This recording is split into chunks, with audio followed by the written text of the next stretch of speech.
Chapter 27.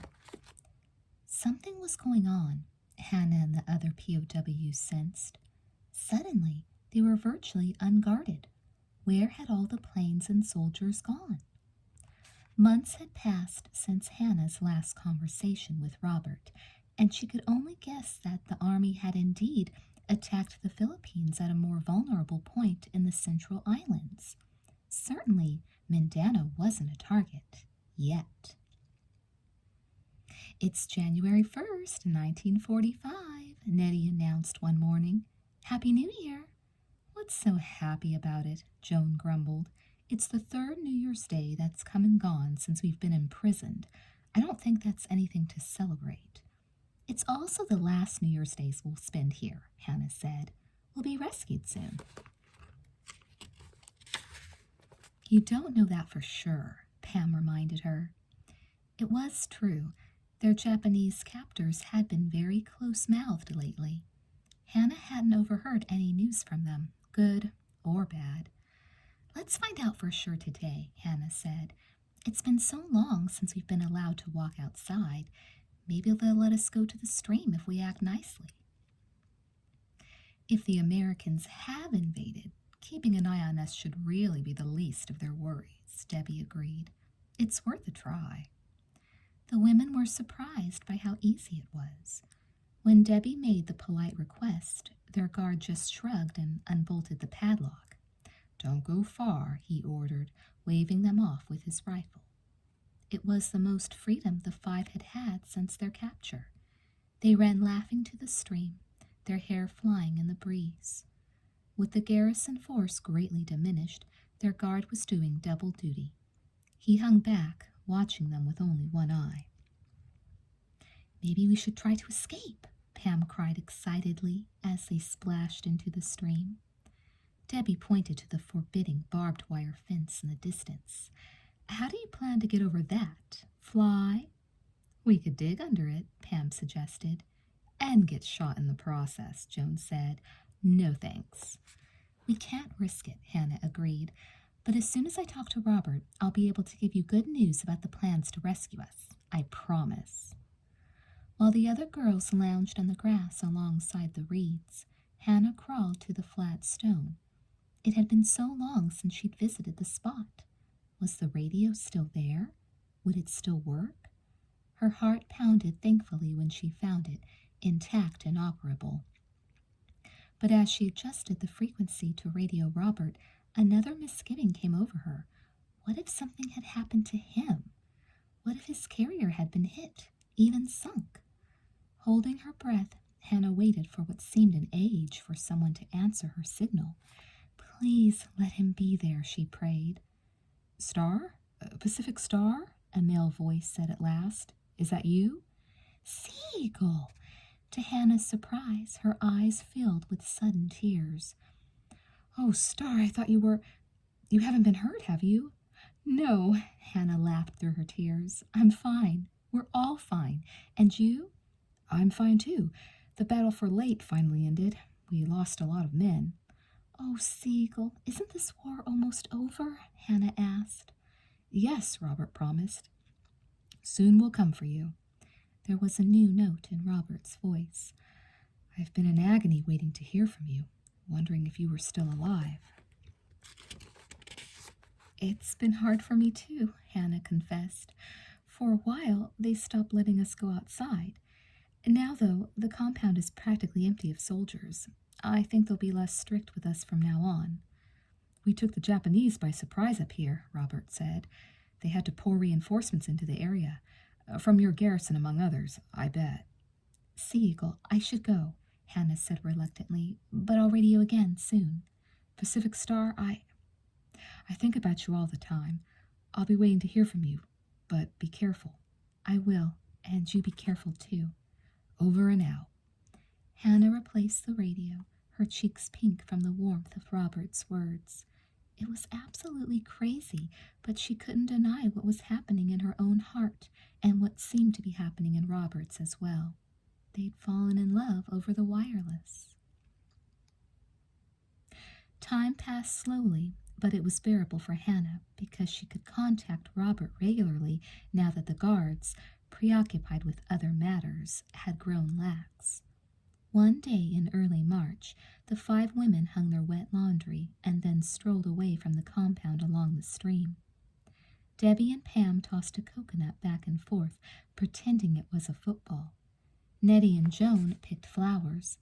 Hannah slipped behind the reeds to radio Robert. "Good news," he greeted her. "Manila is back in American hands."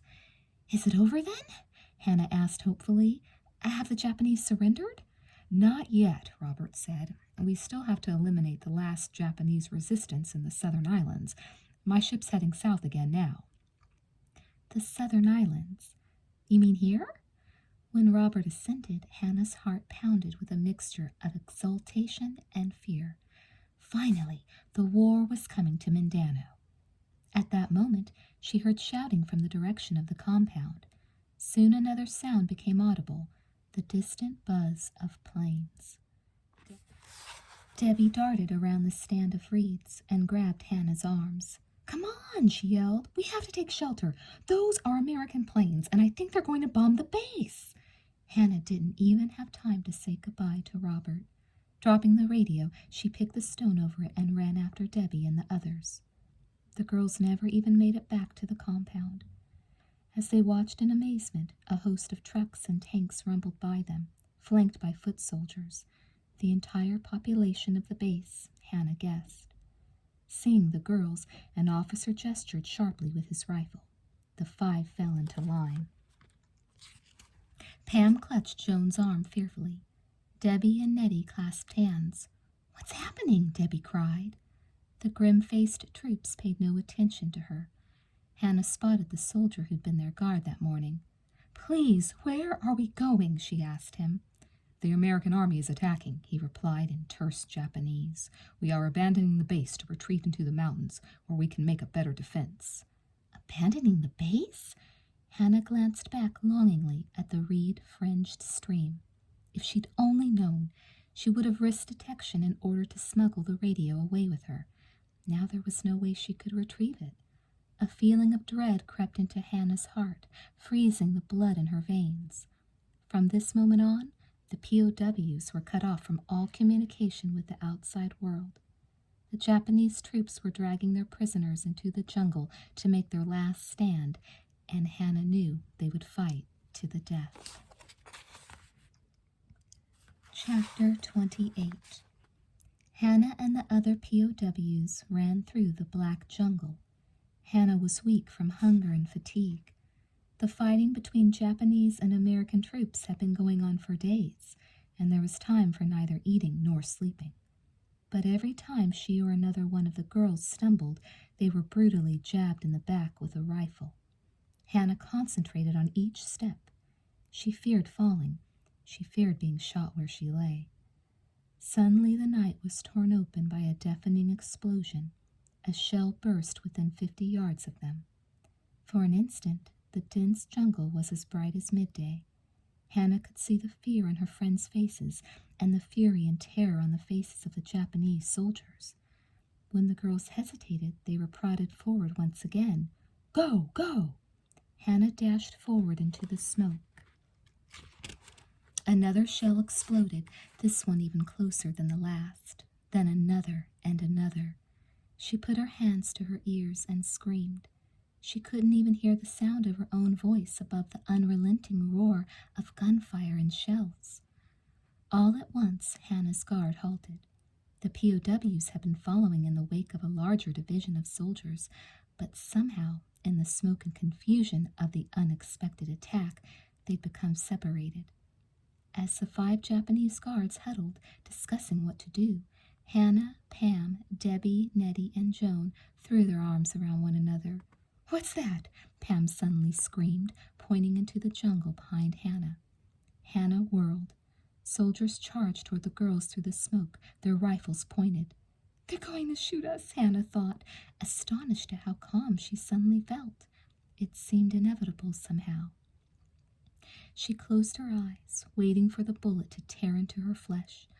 But instead of a bullet, she felt a hand, a man's hand, strong but gentle, on her arm. Hannah blinked. The soldier grasped both her arms, shaking her. She stared at him, at his eyes, bright blue in his smoke-blackened face, and his hair, corn yellow in the light of the exploding shells, and his uniform, the uniform of a United States Marine. "Come on," the Marine said. "Let's get out of here." Now it was the turn of the 5 Japanese guards to be herded at gunpoint by American soldiers. And although Hannah and the other girls were running again, they were running to freedom. "Have you ever seen so many good-looking fellas in one place at one time?" said Debbie, flopping back on the bed with a sigh of pure happiness. Hannah laughed. "I think we're in heaven," she agreed. Since setting foot on the USS Calhoun, they'd been treated like royalty. The handsome young officers were open in expressing their admiration of the brave and beautiful nurses. They showered the girls with small gifts and flowers and fought over who would get to carry their trays and sit next to them at meals. The former prisoners reveled in the attention, but no one more than Debbie, who seemed to be making up for 3 years of lost flirting in one day. "Captain Stedman was so nice to turn his quarters over to us," remarked Pam, curling up in a comfortable armchair. "The best part was getting these new uniforms."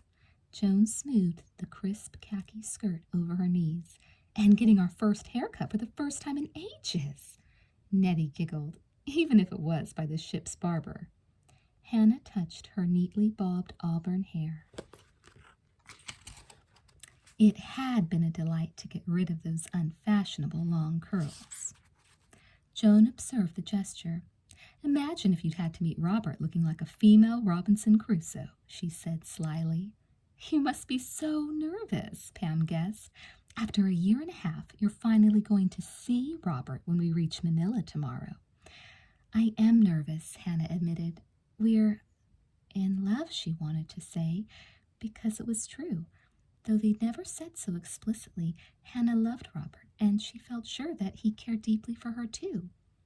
But what if we're disappointed when we actually meet? What if we don't have anything to talk about? What if he doesn't like me in person as much as he does over the radio? "He'll adore you," Nettie assured her. "You're sweet, pretty, and smart. What more could a boy want? And if you don't like him as much in person, there are plenty of other guys to choose from," Debbie pointed out. Hannah didn't feel she could explain to Debbie and the others why she wouldn't want any other guy. The attachment formed between her and Robert over the past year and a half was wonderful and rare. But Hannah suspected that because of its uniqueness, it was also fragile. Could any man live up to the picture she'd painted in her mind of Robert Wakefield? Hannah resisted the urge to chew her nails as the Calhoun cruised into the harbor at Manila. Robert was taking shore leave from the Richmond. He'd be waiting for her at the dock when she disembarked. "How do I look, girls?" she asked her friends, after anxiously checking her reflection one last time in the mirror. "Utterly adorable," Nettie said. "Like a picture," gushed Pam. Joan adjusted Hannah's cap. "There, just right. Sergeant Butler gave me this." Debbie displayed a bottle of perfume, then spritzed Hannah with it. "Now you smell as delicious as you look." Hannah took a deep breath. "I guess I'm ready. Good luck, Hannah." The gangway was crowded with sailors eager to begin their shore leave, but all gallantly stepped aside for Hannah. She almost wished they wouldn't. She felt exposed as she walked down to the dock. "How will I know him?" she wondered, her mouth suddenly as dry as sawdust. Then she saw him. Though the dock teemed with men in uniform, one sailor stood somehow apart. He was tall and broad-shouldered, with dark hair, a strong jaw, and brown eyes that seemed to jump out of his sun-bronzed face. His gaze was trained intently upon her as she approached. Hannah held out her hand, her cheeks flooding with color. "Robert?" "Hannah, at last!" He took her hand, gripping it tightly. For a moment they stood staring into each other's eyes, mesmerized. Hannah was surprised to find that All her nervousness had faded the instant Robert took her hand. But maybe I shouldn't be surprised, she thought. He's not a stranger, after all. Robert didn't release her hand. Instead, he pulled her toward him and wrapped his arms around her. In front of all those people, he bent his head to hers and kissed her on the mouth. The sinking sun, poised just above the horizon, bathed the bay in glimmering orange and silver. Robert had a transistor radio strapped over one shoulder. It was tuned to the Armed Forces Network, which was broadcasting the swinging big band sound of Kay Kaiser and his orchestra. As they walked along the sand with their arms around each other, Hannah rested her head against Robert. She felt utterly comfortable and at peace, as if she and Robert had known each other for years, which in fact they had, even though it had been only a month since the day they joined up in Manila. She laughed suddenly. "What's so funny?" Robert asked. "I was just remembering how a month ago I was almost afraid to meet you.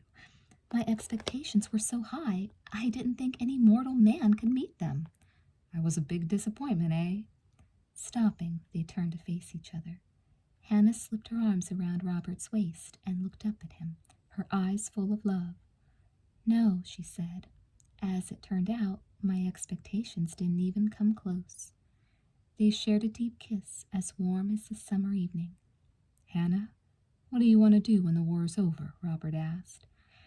"Go home to California, I guess," she replied. They resumed their stroll. "Spend time with my family? I've missed them so much. And I'd like to finish school, become a nurse or even a doctor. And how about you?"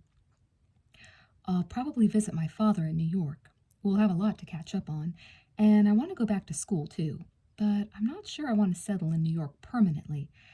Hannah, I was thinking that maybe—" At that moment, a loud boom echoed across the water.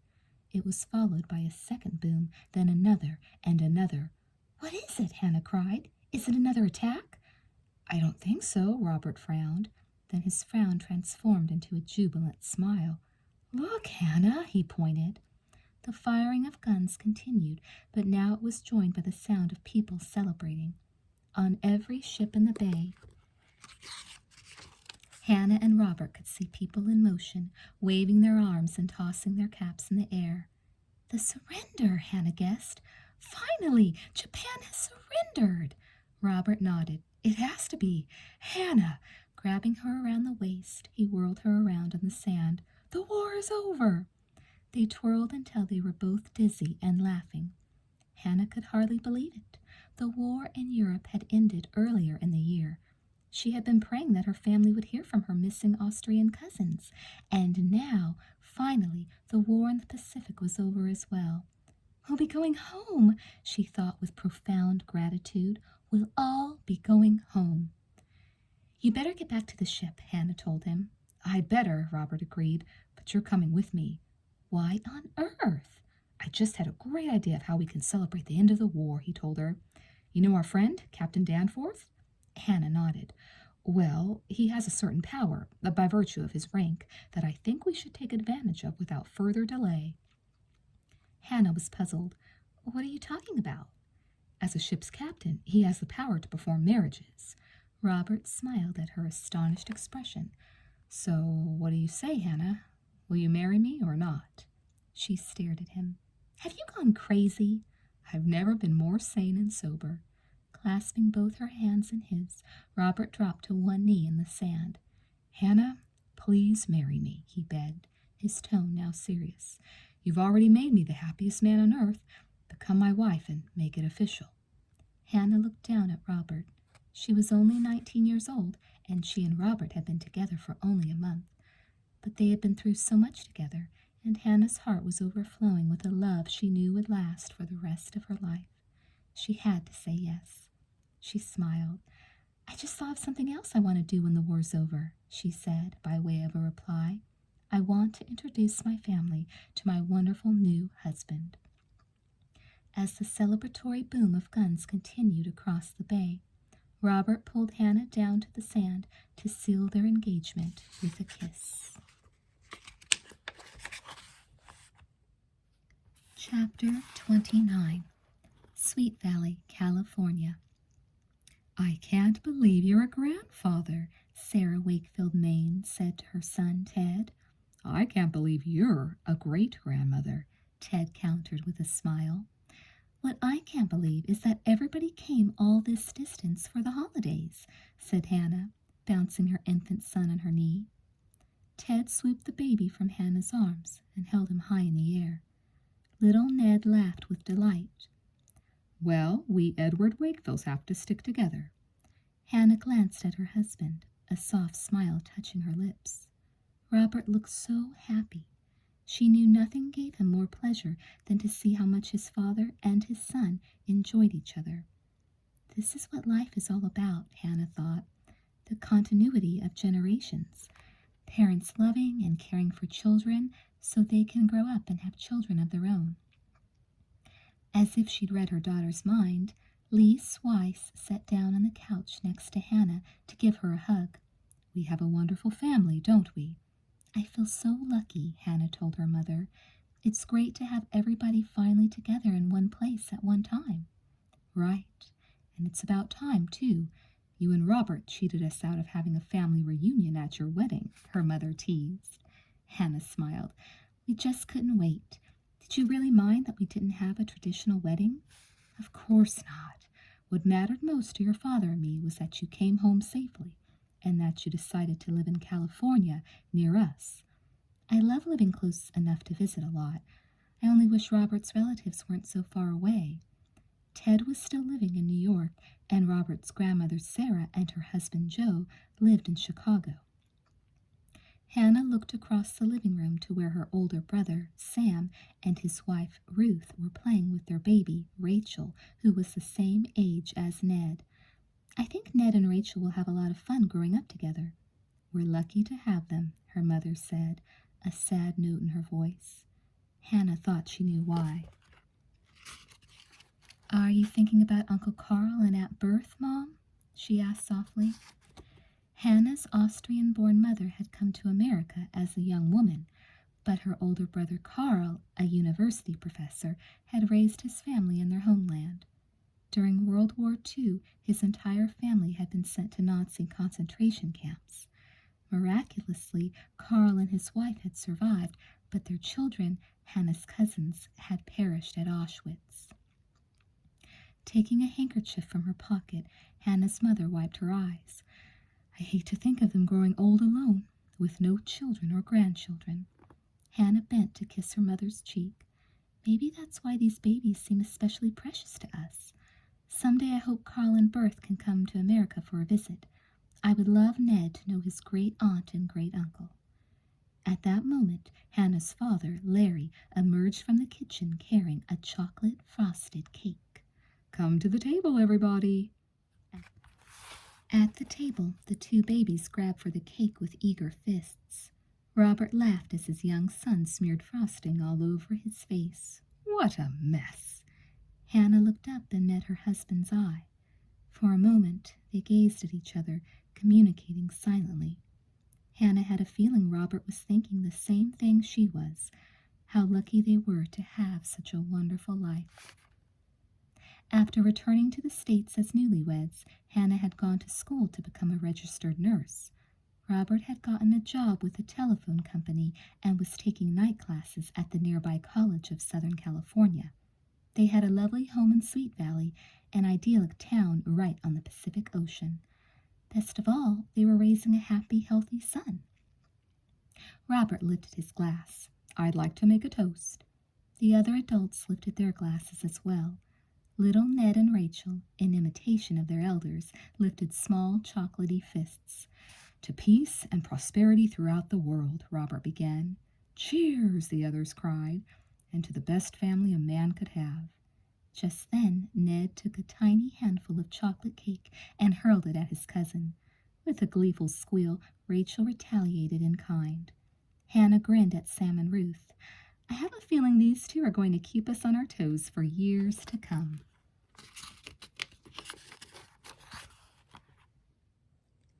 Chapter 30.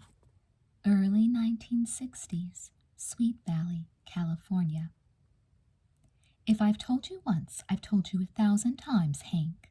16-year-old Rachel Weiss put her hands on her hips and gave Hank Patman her most disgusted look. I do not want to go out with you. Hank had cornered her after school in the parking lot of Sweet Valley High.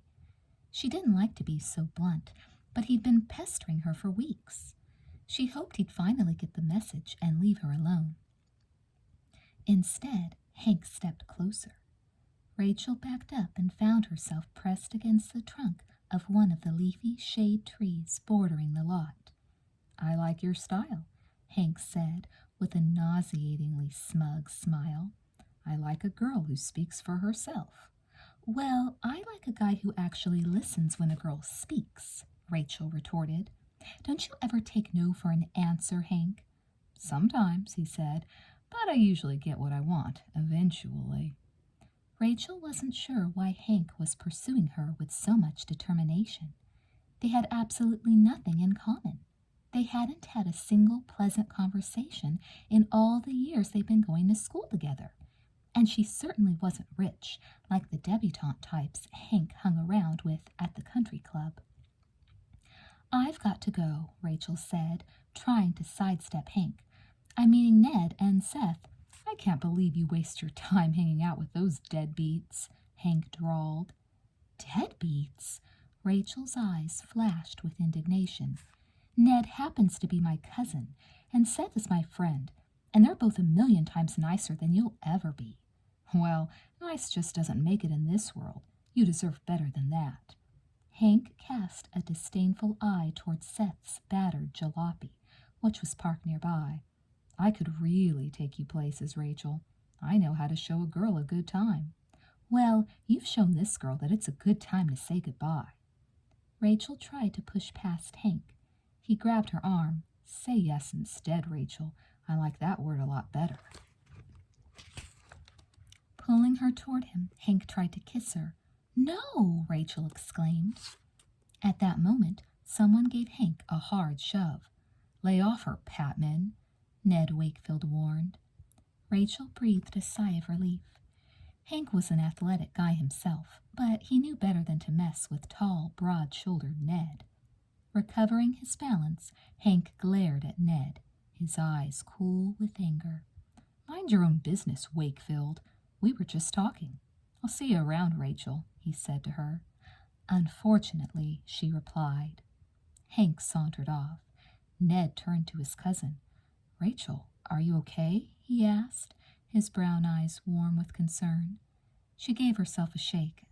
I'm fine, just fuming. Hank Patman is so arrogant, it's beyond belief. Forget about that rat, advised Seth, walking up to them. He opened the door of his jalopy so she could climb in. Think good vibes. Think about the perfect wave. It's out there somewhere, and I'm going to catch it. Nope, it's going to be mine, Ned vowed as he jumped in after Rachel, squeezing her between him and Seth. As Seth revved the engine, Rachel relaxed. The old jalopy, surfboard stashed in the back, sputtered to life. Can't you share the perfect wave? She wondered aloud. Ned laughed. Good old peacekeeping Rachel. That's not such a bad role to play, is it? As long as you don't let people push you around, Ned said. I just try to be fair and give everybody a chance. Everybody but Hank Patman, that is. He just had his last chance with me. Too bad you always have to see him and his jerky friends at student council meetings, remarked Seth as he turned onto the road heading for the beach. Rachel grimaced. Tell me about it, Ned said with feeling. The cousins had a lot in common. Having grown up together, they were more like brother and sister, and one thing they shared was a hearty dislike for their snobby classmate Hank. But Seth was right. They had to deal with Hank Patman whether they liked it or not. All three served on the Sweet Valley High Student Council, Rachel as secretary, Ned as vice president, and Hank as treasurer. Hank and his friends are the worst, Rachel said. At the meeting during lunch today, we argued the whole time about what kind of music to play at the next dance. All the kids at school want to hear the cool stuff, Ned told Seth. The Beach Boys and the Beatles. But Hankin is drippy, out-of-date, conservative, uncool, unhip, Seth contributed. Uptight, totally square friends want to play this hideous old music. You know, the kind of stuff our parents listen to. Count Basie and his orchestra, that sort of thing. And there might actually be enough of them to outvote us. Man, I'm boycotting the dance if they play Perry Como or something like that, Seth declared. I hope we'll be able to strike a compromise, said Ned. Rachel, the peacekeeper's working on it. Rachel wrinkled her nose. Lucky me. There were lots of perfect waves that afternoon, and Ned was pretty sure he and Seth caught them all. After a few hours of surfing, they rejoined Rachel on the beach. Halfway home, Seth pulled the jalopy over to the side of the road. I'm starving. Let's pick up something to eat at this farm stand. The three hopped out, while Seth and Rachel picked through bins piled high with oranges and grapefruits. Ned rested his sun-tanned arms on top of a fence. He watched as a couple of migrant workers unloaded bushels of fruit from the back of a pickup truck. Those guys don't look any older than me, he thought. The workers hauled the baskets toward the stand. Want some help? Ned offered to one of them. No, I can manage, the boy answered. When the truck was empty, the worker sat down in its shade to rest for a few minutes. The boy Ned had spoken to perched on the fence not far away. Ned tried again, but this time he addressed the boy in Spanish, having guessed that the boy was Mexican. My name is Ned Wakefield. I'm 16. How old are you? 16, too, the boy smiled shyly. I'm Salvador. Where do you live, Salvador? Salvador pointed to some dilapidated shacks on the far side of a melon field. That's my family's home for now, until they run out of work for us here. Ned was pretty sure he'd never seen Salvador at Sweet Valley High. Do you go to school around here? Salvador seemed surprised by the question. I don't go to school. You don't go... At that moment, Ned heard a loud whistle from Seth, who was trying to get his attention. Well, see you, Ned said. Salvador lifted his hand. See you. Back at the jalopy, Rachel was already peeling an orange. She doled out sections. Ned took a piece. Hey, do you guys know anything about why migrant worker kids don't go to school? That guy back there was our age. He shouldn't be working all day. He should be getting an education. I bet he's supposed to be in school. But his family needs some money, so they have him work instead, Seth guessed. Ned thought about this as Rachel played with the radio dial. She found a Beach Boys song, and she and Seth started singing along. Ned joined in, but only half-heartedly. Somehow, his joy in the perfect afternoon had been tainted. It didn't seem fair that kids like Seth and Rachel and him should be having so much fun, while other kids like Salvador had to work all day in the hot sun. Hannah Wakefield placed the steaming casserole on the kitchen table. How was the surfing today? She asked her son. Ned shrugged. It gets boring after a while.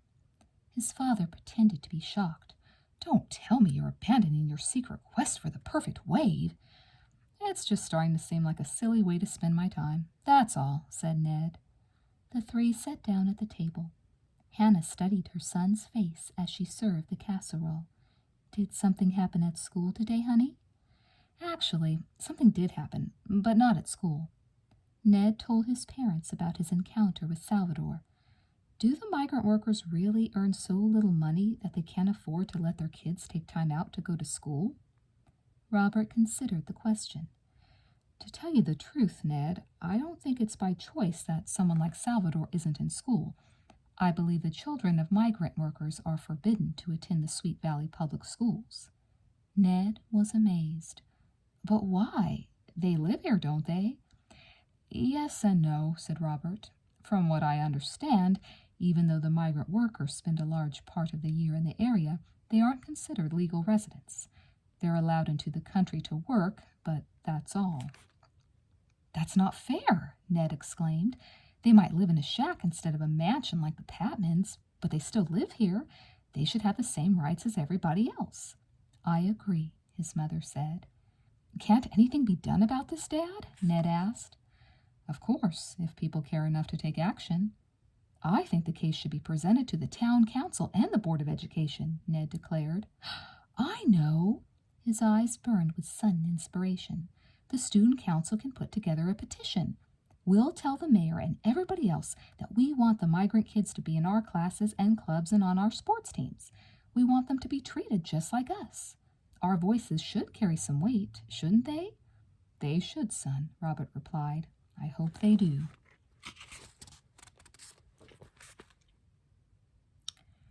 If the whole student council doesn't endorse the petition, it won't carry nearly as much weight. Ned pounded his fist on the conference table for emphasis. Hank Patman leaned back in his chair, a smug smile on his face.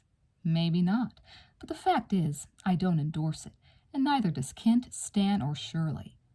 Can't they speak for themselves? Rachel demanded. Speak for yourselves, Hank instructed his cronies. I agree with Hank, announced Stan. He was echoed meekly by Shirley and Kent. Rachel stifled a groan. It was absolutely sickening, the way those three played up to Hank. Thanks to their spinelessness, the student council was in a deadlock over Ned's proposal. Well, there are 6 of us and only 4 of you, Ned pointed out. Majority rules, right? Not always, fortunately, said Hank. A student council endorsement has to be unanimous. Ned looked for help to Mary Baker, the student council president and one of his allies in the issue. Mary shrugged helplessly. I'm afraid Hank's right, Ned. We'll just have to send the petition out over our individual names. Hank pushed his chair back, preparing to leave the after-school meeting. Stan, Kent, and Shirley followed suit.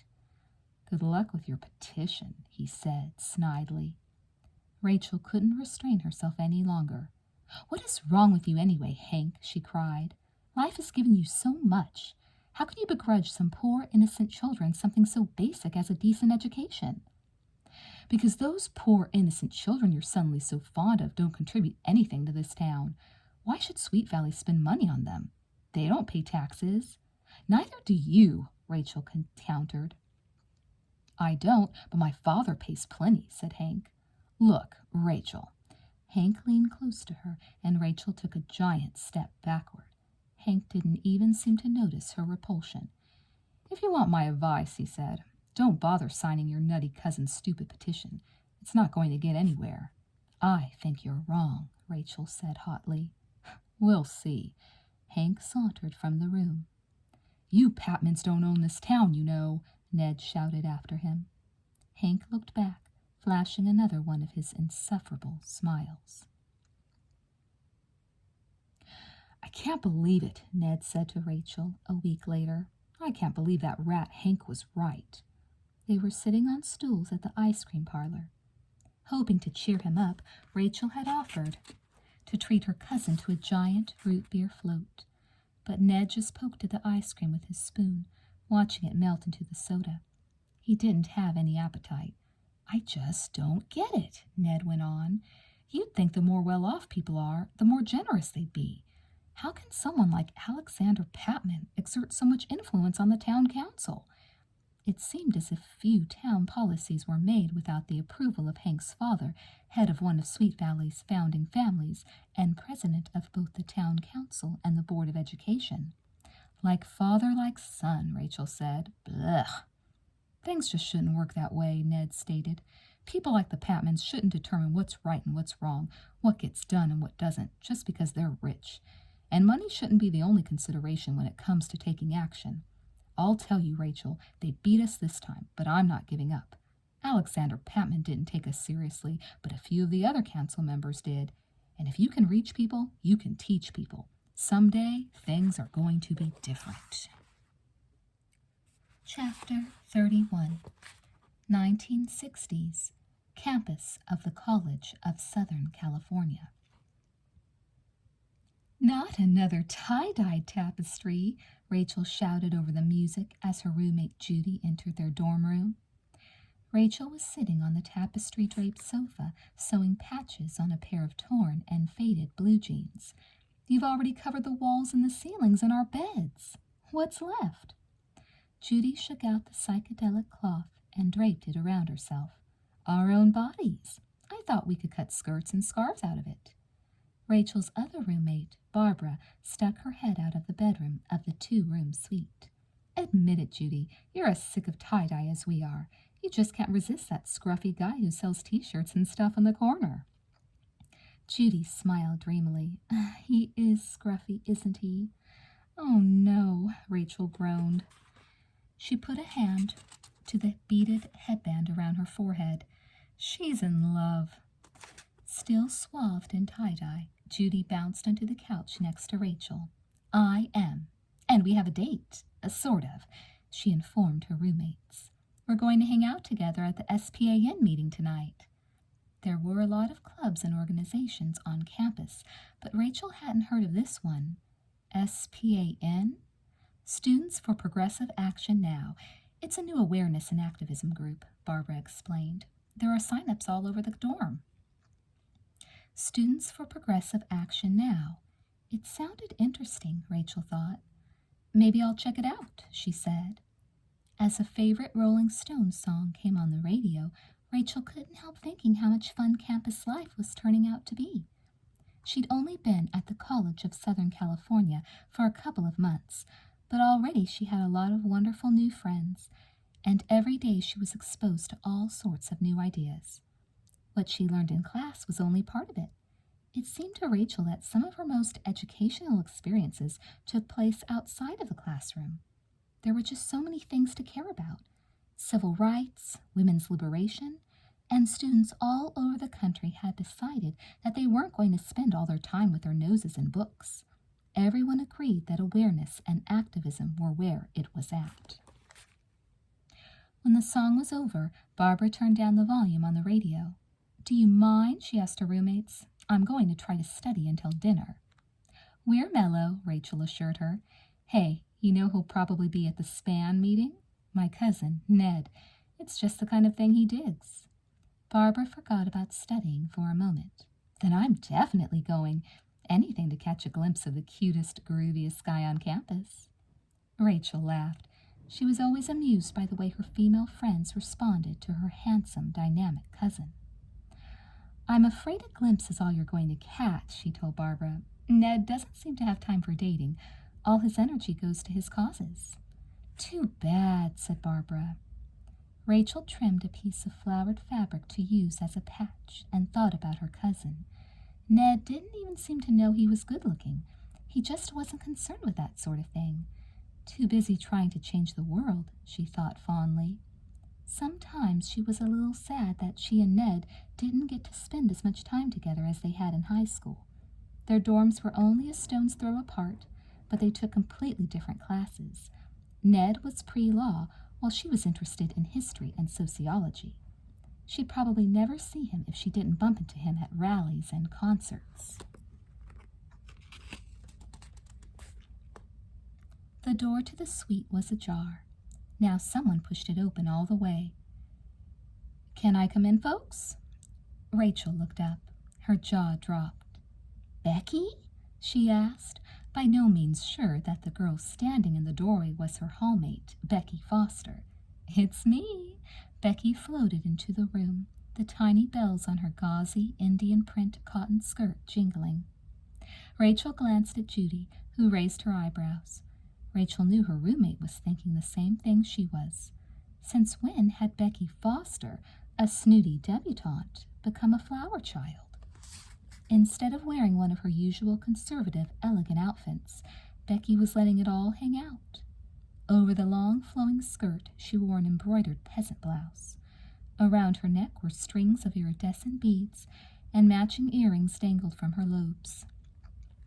Her glossy black hair fell loose to her shoulders. Her feet were bare. What's up, Becky? Rachel asked cautiously. Becky didn't usually hang out with them. Early on, Becky had tried to strike up a friendship with Rachel, but once she had found out that Rachel couldn't or wouldn't help her get to know Ned better, Becky had dropped Rachel like a stone. Don't call me Becky. My name is Rainbow now. Rainbow? Rachel could see her roommates trying hard not to giggle. Becky Rainbow nodded seriously. I've recently discovered that I have Native American blood, she explained. I'm 1/16th Indian. So where does the rainbow concept come in? Barbara wondered. Because of my Indian heritage, I feel I am a prism of personality. Rainbow lifted her chin with a proud expression, with many hidden colors and talents. A prism of personality, Rachel thought. She might gag. She never heard such garbage. A giggle exploded from Judy, who started coughing to cover it up. Anyway, I just dropped in to make sure you were all coming to the organizational meeting of SPAN tonight. And did I hear you mention that your cousin's planning to go? Rainbow asked Rachel. Rachel couldn't believe it. Rainbow must have been eavesdropping. We'll be there. Why? I'm one of the coordinators of SPAN, Rainbow answered. You helped start SPAN? Barbara said in disbelief. You're the one who put up all the posters about awareness and activism? Rainbow nodded as she glided toward the door. See you there. When Becky was gone, the three roommates stared at one another. Tell me I imagined that whole scene, Rachel demanded. It was for real, Judy told her, but whether Becky's for real, that's another story. I don't see how she could go through such a complete transformation overnight, Barbara said doubtfully. One day she's the snobbiest, most self-centered, most conniving girl on campus, and then the next day she's suddenly the high priestess of hippiedom. Maybe we're making too big a deal out of this, Judy said. It's possible Becky has a genuine interest in becoming an activist. People can change. Rachel had serious doubts, but she decided to keep them to herself. She believed in giving people a chance, and there was no proof that Becky had ulterior motives. No proof yet, Rachel thought, as she resumed stitching the patch on her jeans and humming along with the radio. But something about Rainbow's seemingly casual question about Ned made her wonder. The SPAN meeting convened at sunset on the lawn outside the student union. Ned spotted his cousin wearing hip-hugger jeans and a psychedelic tank top, sitting cross-legged at the front of the gathering. He himself had on a tie-dyed t-shirt and cutoffs, and he wore his shoulder-length brown hair in a ponytail. He made his way to Rachel's side and dropped into the grass next to her. "What's shakin', Rach?" he greeted her. "Hi, Ned. I was wondering when you'd show up." "I was rapping with a couple of other pre-law students about starting an alternative law society on campus," he explained. "I lost track of the time." At that moment, a beautiful black-haired girl who'd been sitting nearby rose to her feet. Lifting one graceful arm, she waved for quiet. A hush fell over the chattering groups of students. "My name is Rainbow." The girl's soft, musical voice made Ned think of a mountain stream. "And these are Joshua, Candy, and Lenny. We're going to share with you some of the goals we hope SPAN can achieve. Then we want you to stand up and speak to us about the issues you feel need progressive action now." Ned elbowed Rachel. "Hey, I think I know her. She's in a couple of my pre-law classes." "I know her too. She lives in my dorm, and her name isn't really Rainbow," Rachel said disparagingly. "It's Becky Foster, as in a daughter of ultra-conservative Judge Leonard Foster and society queen Mimi Foster." Ned stared at Rainbow. She definitely looked familiar from class, but he felt as if he were seeing her for the first time. He couldn't believe he hadn't taken more notice of her before. Rainbow and the other SPAN leaders presented their agenda, then opened up the meeting as promised. People took turns tossing out ideas, many of which Ted thought were great. It really looked like SPAN was going to turn out to be a group with spirit and substance. He turned to his cousin, surprised to see that she looked skeptical. He'd expected her usual enthusiasm. "Don't you dig SPAN, Rach? Rainbow's really on your wavelength. Women's issues seem to be her top priority." "I doubt that," Rachel muttered under her breath. "What?" "Oh, nothing." Rachel pulled her long hair over one shoulder and began braiding it. "You know, Ned, you should try to talk to Becky, Rainbow, after the meeting." Ned nodded. "I'd like to find out what inspires her." "I bet it will be very enlightening," Rachel predicted. Well, I'm off to the library. As the gathering broke up, Ned crossed the lawn to where Rainbow stood jotting down names and phone numbers of people who wanted to help plan activities. Put my name in there, he said. I'm Ned Wakefield. A radiant smile illuminated Rainbow's face. I know who you are. You're in Professor Calvin's American Government class, right?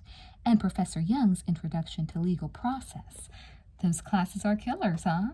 I'm glad you want to get involved with SPAN. I think you have some great ideas, Ned told her. I admire people who don't just sit by when they see that there's something wrong with society. We have a duty to take action, don't we? Rainbow's big brown eyes smoldered with passionate conviction. A duty to our planet and to every man, woman, and child living on it. You're right, but a lot of people don't think that way. Maybe it's my Native American ancestry, Rainbow mused. I feel somehow connected to the earth and its creatures. Hey, my great-great-grandmother was half a Waswan Indian. Rainbow gasped. I'm a descendant of the Waswans, too. Ned shook his head. Wow, what a coincidence. I think it's more than a coincidence. Rainbow stepped closer to him. Ned noticed that she smelled like jasmine, warm, sweet, and sensuous. Some kind of cosmic force has brought us together, Ned. We were meant to work together in the cause of justice. Ned was mesmerized. Sometimes he felt shy around girls other than his cousin, that is. But Rainbow wasn't just beautiful. She was committed. He felt incredibly drawn to her. I hope you'll let me help you get this group off the ground, he said. In fact, why don't we get together tomorrow night and talk about it? Rainbow's lips curved in a pleased smile. I'd like that. The snack bar at 9? I'll be there. And Ned, she touched his arm as he started to turn away. Bring your government books, okay? Maybe we could talk about that paper assignment. Sure. Ned tossed her a goodbye wave. Keep the faith. Stay cool, she returned. Shouldering his ragged canvas backpack, Ned headed toward the library. The western sky was streaked with sunset colors. The colors of the rainbow. Ned laughed at himself for having such a corny thought. He wasn't usually the romantic type. Between studying and extracurricular activities, he didn't have much time for romance, but he had a feeling he'd be making time for it in the very near future. Chapter 32. Dressed in her bathrobe, Rachel walked down the dorm hall carrying a towel and a plastic bucket containing soap, toothpaste, and shampoo. In the bathroom, she took up a position at one of the sinks and turned on the tap. Man, am I beat, she thought, as she splashed her face with cold water. Getting up for a 9 a.m. class on Friday morning sure is a drag when you've stayed up until all hours partying the night before. As she patted her dripping face with the towel, Rachel heard a familiar and detested voice greeting her. Good morning, Rachel, Becky cooed sweetly. Rachel made a face into her towel. Then she lowered the towel to give Becky a cool stare. Hi, Becky. Rainbow, remember? Becky said with a smile, seeming to take pleasure in Rachel's unfriendliness. Rainbow, of course. Rachel squeezed some toothpaste onto her toothbrush. And how was your prism of personality this morning? Rainbow laughed airily as she ran a comb through her black hair. Oh, I'm just fine. No, make that fantastic, she amended. I had the best night of my life last night. Want to hear about it? Rachel didn't really. She knew that Rainbow had spent the evening with Ned. She'd seen them together at the party. Rachel had hoped that when Ned spoke with Rainbow, he'd figure out that she wasn't for real, but apparently it hadn't happened that way. Just the opposite, in fact. Rainbow didn't wait for Rachel to reply. I danced for hours barefoot under the stars with your very own cousin, Ned Wakefield, she said. I've been trying to catch his eye since the first day of school, and it looks like I finally got him. You had one date, and I happen to know my cousin's very independent. I wouldn't say you've got him. Oh, no? Rainbow's lips pursed in a smug, self-satisfied smile. You should have heard the things he was whispering in my ear last night. Rachel frowned at Rainbow. Why are you so interested in Ned, anyway? I wouldn't think he's your type. Wouldn't you have more in common with someone like Hank Patman? Rachel said, naming the most stuck-up boy she could think of. Rainbow laughed. Oh, Hank's okay if you're looking for someone to shower you with diamonds and drive you around in a flashy car, but that's not what I'm after. What are you after? Rachel asked. Rainbow didn't answer the question directly. I knew Ted was the one for me on the very first day of Intro to Legal Process. We discussed a case, and Ned made some comment that Professor Young said was brilliant. Brilliant, Rainbow repeated. I'd already seen for myself that he was gorgeous, so he became the obvious choice. Rachel was still baffled. The obvious choice for what? A boyfriend, Rainbow said, dabbing face lotion on one smooth cheek. Rachel gaped at her. Rainbow caught her eye in the mirror. You have to go after what you want in this world, she continued. You can't settle for second best if you want to get anywhere, and I have plans. I plan to follow in my father's footsteps. I plan to attend the best law school in the country. It's certainly going to be convenient, she added nonchalantly, to have a boyfriend who could help make sure I graduate with honors. Rachel couldn't believe her ears. This was the girl who'd been spouting off about women's liberation at the SPAN meeting? Is that what this prism of personality stuff is all about? You just wanted to get Ned so you can use him? Did I say that? I didn't say that. Rainbow gave Rachel an innocent look. Don't be so uptight, Rachel. She bent toward the mirror and began applying dark liner to give her eyes a slanted, exotic appearance. As long as your cousin's happy, what do you care? Live and let live. Rachel grabbed her bucket and stomped from the bathroom in disgust. Rainbow was an utter fraud, and she had her claws deep in trusting, idealistic Ned. Somebody has to tell him the truth about her, Rachel realized, and it looks like it's going to have to be me. Rachel wandered through the crowd at the outdoor concert on the quadrangle, oblivious to the music and the revelry. She couldn't relax until she got a chance to talk to Ned. Judy grabbed her and pulled her into a crowd of people, their arms waving and their long hair tossing, but Rachel escaped. Then she spotted Ned. Hey, Ned, she called. He turned. Hi, Rachel. Some party, huh? Some party, she agreed with false enthusiasm, bobbing up and down to the beat as if she were having a good time. But it's not as wild as the one last night. I saw you hanging out with Rainbow. I suppose you were talking about SPAN. We talked about everything under the sun and moon, Ned said. You wouldn't believe how much we have in common, Rachel. Yeah, right, she thought grimly. Did you talk about your pre-law classes? As a matter of fact, we did. We rapped about the paper topic for Calvin's course. She came up with some great ideas. Rachel would have bet anything that the great ideas had been all Ned's. Becky had probably just manipulated the conversation to make it look like she was contributing. I've never met anyone like her, Ned continued, not picking up on his cousin's doubtful silence. We share all the same dreams and values. She's like a soulmate. That's interesting. This was worse than Rachel had expected. I'm actually a little surprised you two got along so well. I had the impression Becky was a very different kind of person. I mean, at the beginning of the semester, she was hanging out with Hank Patman's crowd. Ned narrowed his eyes. What are you trying to say? Oh, I don't know. Maybe just that Rainbow isn't exactly what she seems. He shook his head. I'm disappointed in you, Rachel. I thought you were more generous than that. It's true, Rainbow comes from a privileged family a lot like Hank's, and her father is an ultra-conservative judge. But in my opinion, that just makes her political commitment even more admirable.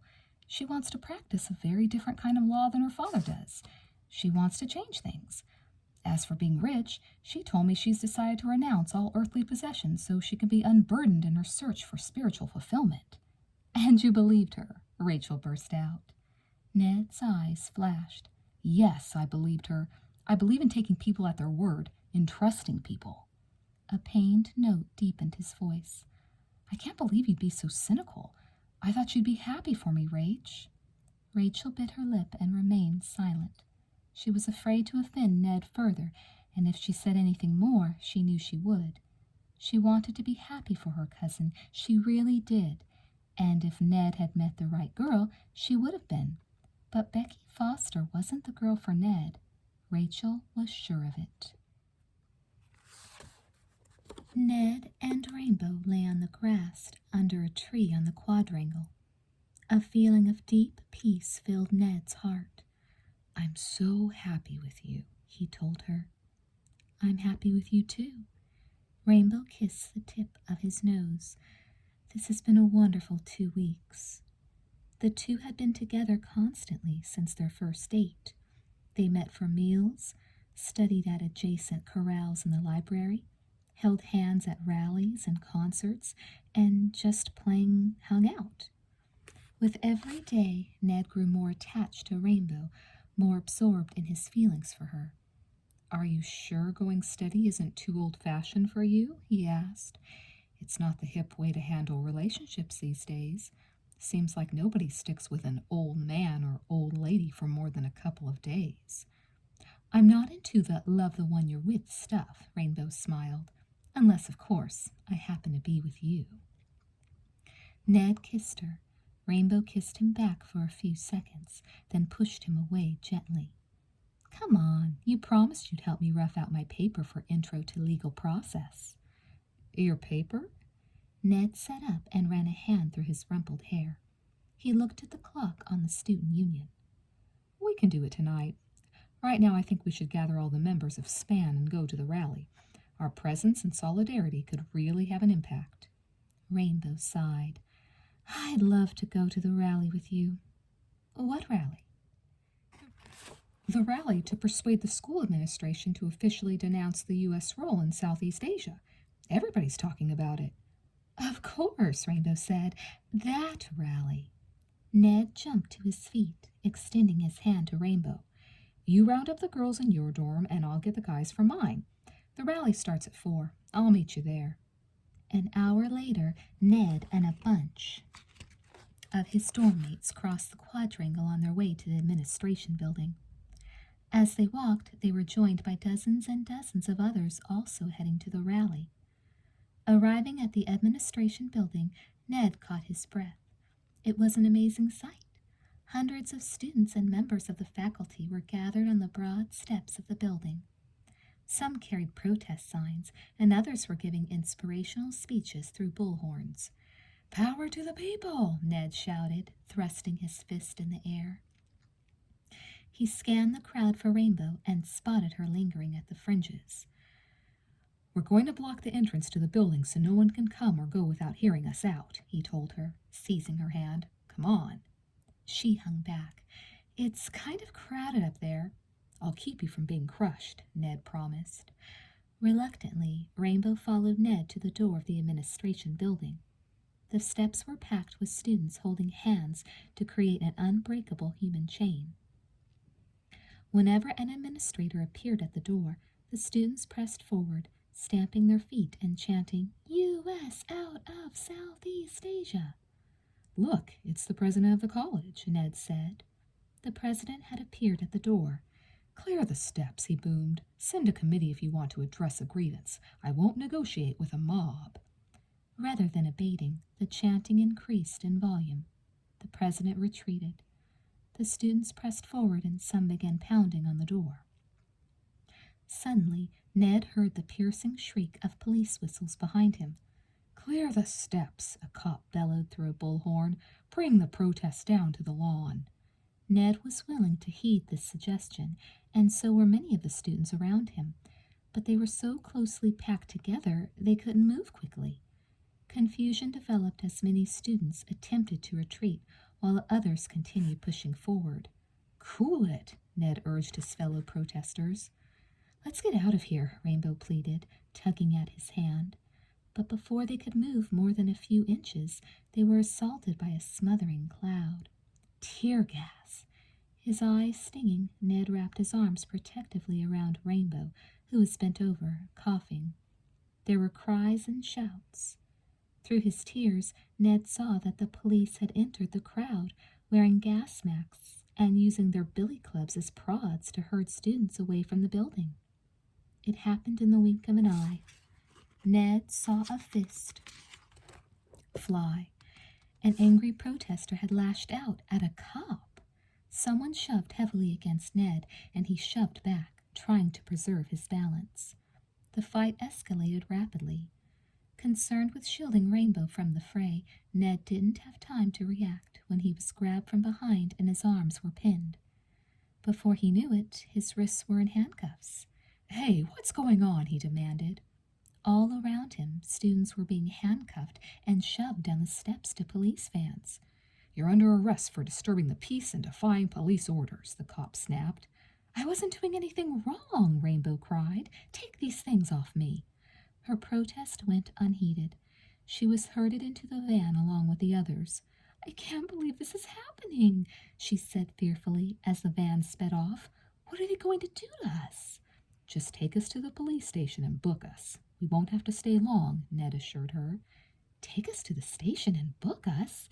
You mean we're going to jail?" "I won't let them separate us.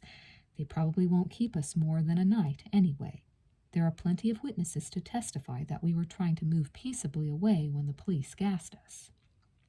"I'm not spending a minute in jail, much less a night," Rainbow declared. "I'll be with you," Ned reminded her. "I'll make sure you're safe." "Oh, right. I'm really going to rely on you," Rainbow snapped. "You're the one who got me into this mess in the first place." Ned's eyebrows shot up. "I got you into this? How?" "By dragging me to that stupid rally. I should have known something like this would happen. This is what I get for hanging out with long-haired hippie fanatics, most of whom haven't taken a bath in a month." Ned stared at Rainbow. He felt as if he were looking at a stranger. Was this the girl he'd fallen in love with? "If you feel that way about them, if you feel that way about me, why did you get involved with SPAN? Don't you believe in Students for Progressive Action now?" "You must be kidding," Rainbow said. "That's a bunch of baloney. You're suckers to think you're going to change anything with your little marches and rallies. Look how far you got today. I can't believe I thought you could help me get ahead. All you did was help me see the inside of a jail." Ned shook his head, baffled. "I don't get it."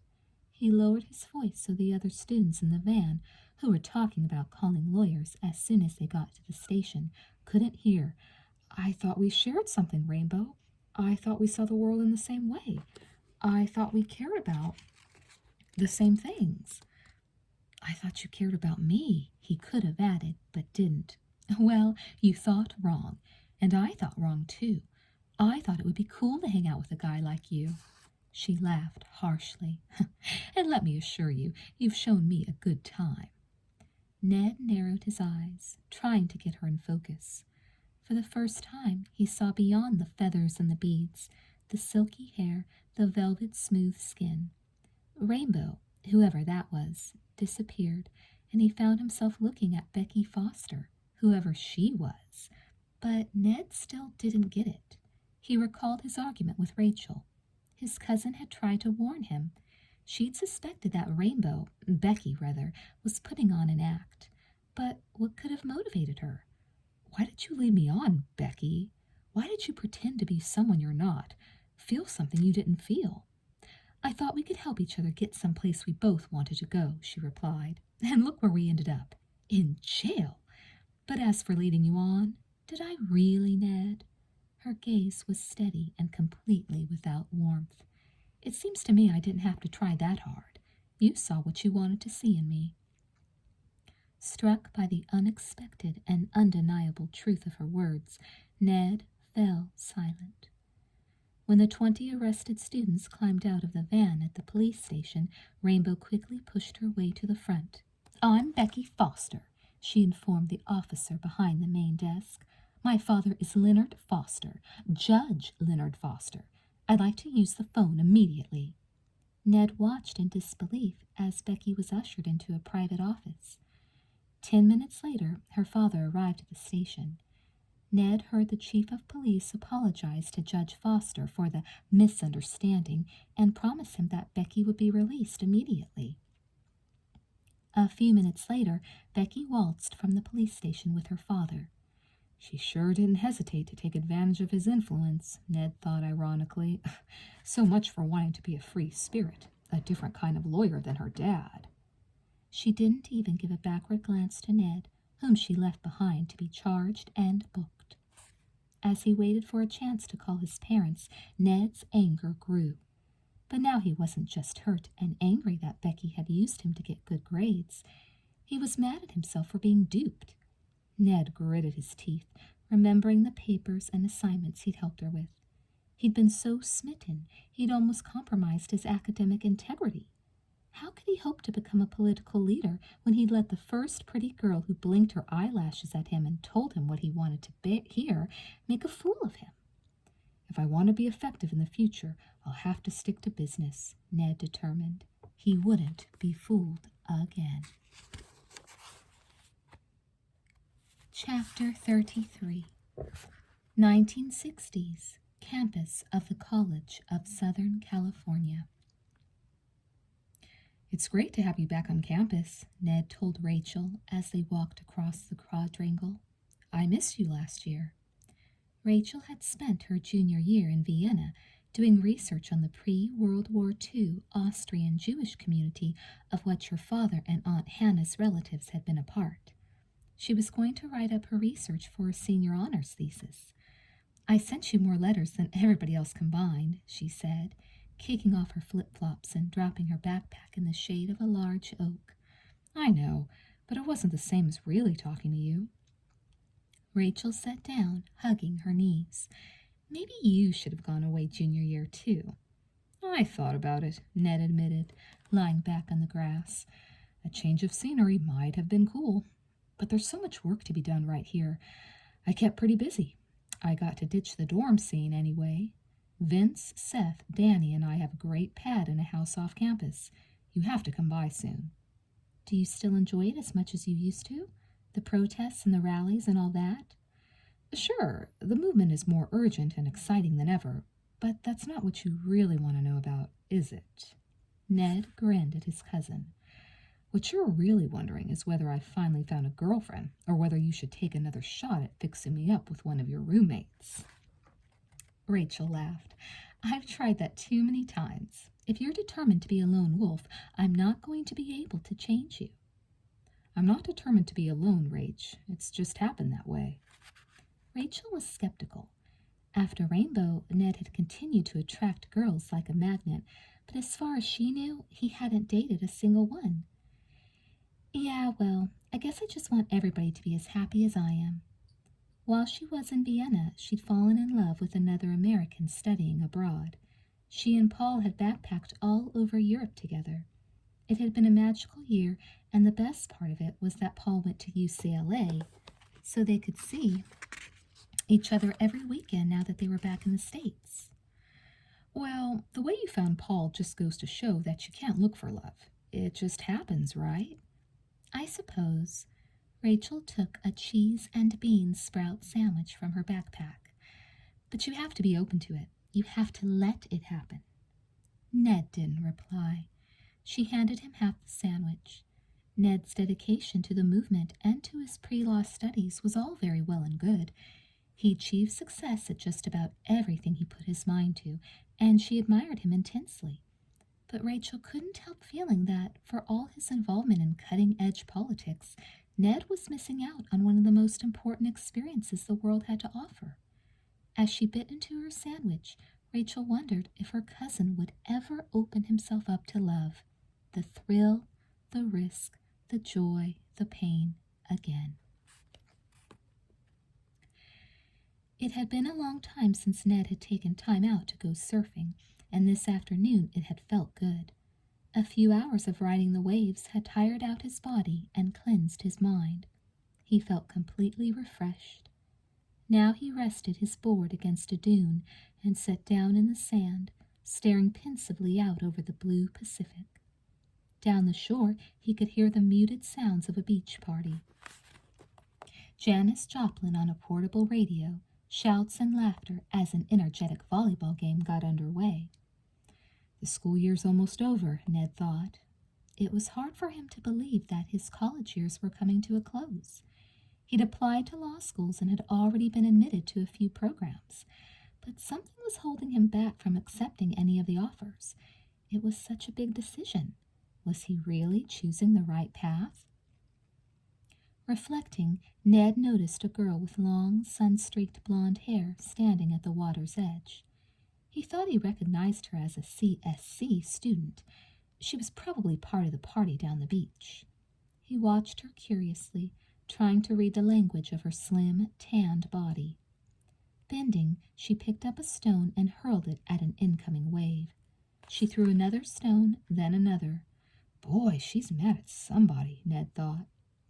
Having vented her anger on the water, the girl waded into it, up to her knees, then her thighs, then her slender waist.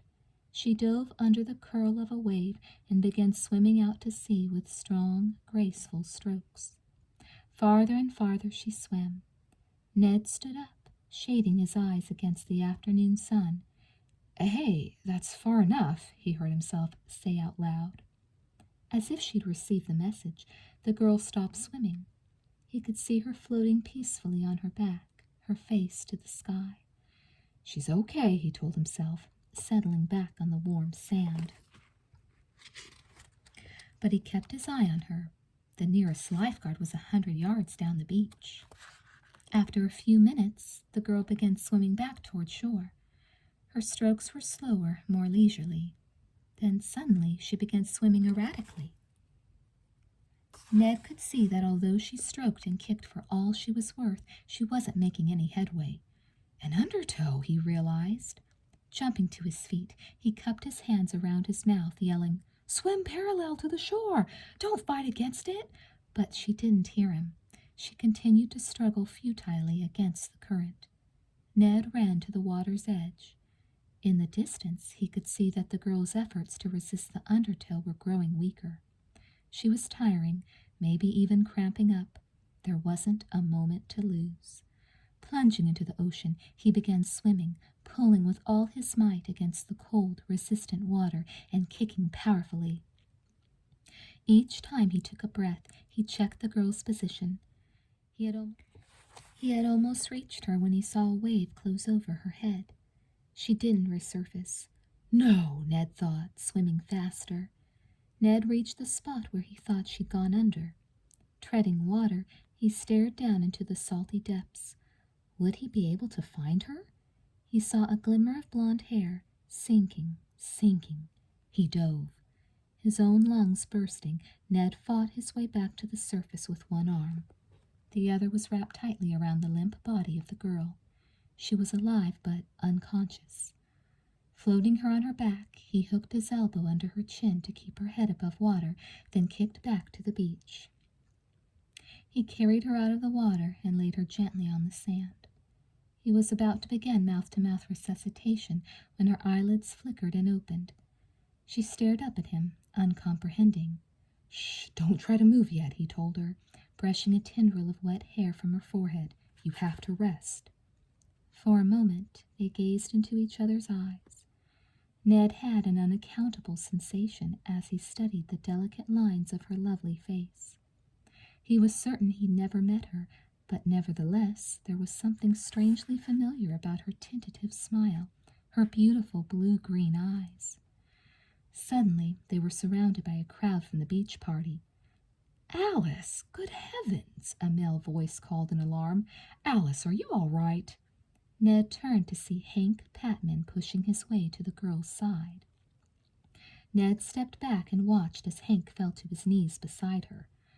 There's something between them, Ned guessed, surprised and disappointed.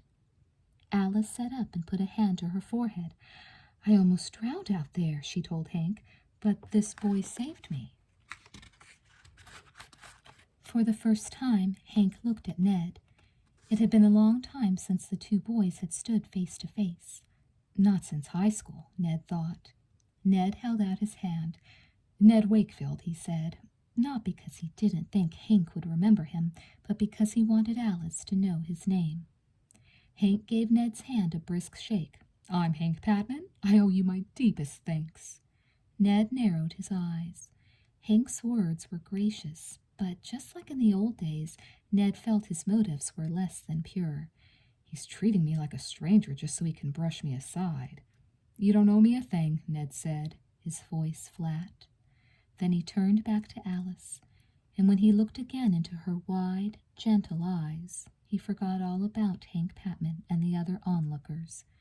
He and Alice might as well have been the only two people on the beach, the only two people in the world. How are you feeling? He asked her, surprised by the tenderness he felt, his desire to put his arms around her once more, as he had when he carried her from the sea. All right, Alice said, her voice still a little shaky. By the way, I'm Alice Robertson, and I've never had anyone save my life before. Ned laughed. I've never saved anyone's life before. I'm just incredibly glad that I was coming down the beach at the right time. Ned could have remained like that forever, bending close to Alice, gazing into her eyes. But the moment, the magic was soon broken by Hank. Hank put his arm possessively around Alice and helped her to her feet. As the couple exchanged a few words in lowered voices, Ned felt shut out. He got the message Hank was sending him. It's my turn now. Get lost. An arm still firmly around Alice's waist, Hank started to steer her back to the party, but Alice hung back. Bye, she said softly, and thank you. Thank you 1,000,000 times. You're welcome 1,000,000 times, Ned said with a smile. And he meant it. It was crazy, but he almost wished he'd have 1,000,000 more opportunities to save Alice Robertson's life. Ned hefted the surfboard onto his shoulder and walked over the dune to the parking lot. What could a girl like Alice see in a guy like Hank? Was it his money? No, Ned felt instinctively that Alice wasn't that type.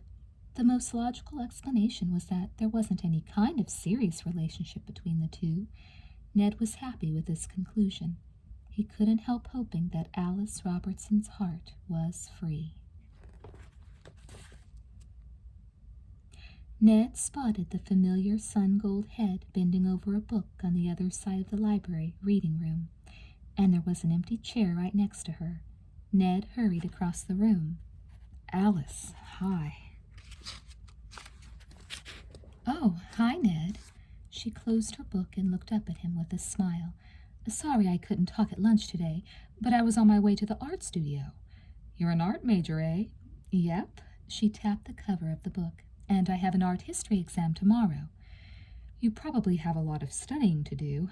Ned knew he should leave her alone, but he couldn't tear himself away. He looked for her wherever he went, and it always seemed that just as he found her, she was gathering up her books to go someplace else. It shouldn't be too bad, she said. It's my music appreciation test in a couple of days that I'm really worried about. No matter how many hours I spend in the music lab listening to operas and symphonies, I always have Blowin' in the Wind on my mind. Ah, I love Dylan, Ned said. He's my favorite. For a long moment they just looked into each other's eyes. Then Alice laughed awkwardly. Well, I'd better go.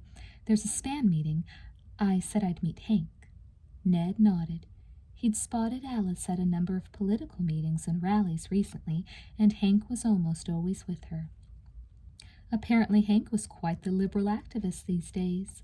Everyone on campus knew about his having hired a helicopter to drop food to students at the recent campus sit-in, which had gotten Professor Yarovich, a civil rights activist, reinstated on the faculty. Maybe Hank wasn't as shallow and self-centered as he used to be. Ned figured he owed it to Hank, or rather Alice, at least, to consider that possibility. But it seemed much more likely that Hank was just dabbling in politics, having some college fun. Hey, I'm going to the meeting too, Ned said. I'll walk you over there. Thanks, but actually I'm stopping at Hank's dorm first. I'll see you later, okay? Okay. Alice gathered up her books and stood up. Again, she and Ned just looked at each other for a moment. Now's the time, Ned urged himself. Ask her out. But he didn't. He couldn't. Hank's name seemed to come up just a little too often. Alice was blushing. Bye, Ned, she said quickly. Then she hurried from the reading room. Ned watched her go. It took a while for his heartbeat to return to its normal rhythm. He hadn't planned to go to the stand meeting, but now he wouldn't miss it for the world. As brief as his encounters with Alice Robertson usually were, they had become the center of his existence. Alice Robertson, doesn't she date Hank Patman? Rachel asked. It was a school night, and the cousins had met at the coffee house for a study break.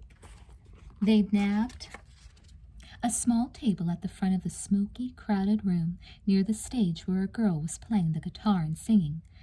They hang out a lot, Ned had to acknowledge, but it doesn't matter. I can't get her off my mind. Rachel's eyes widened. Ned, I can't believe I'm hearing this from you. He grinned sheepishly. She's all I think about. I talk to her every chance I get.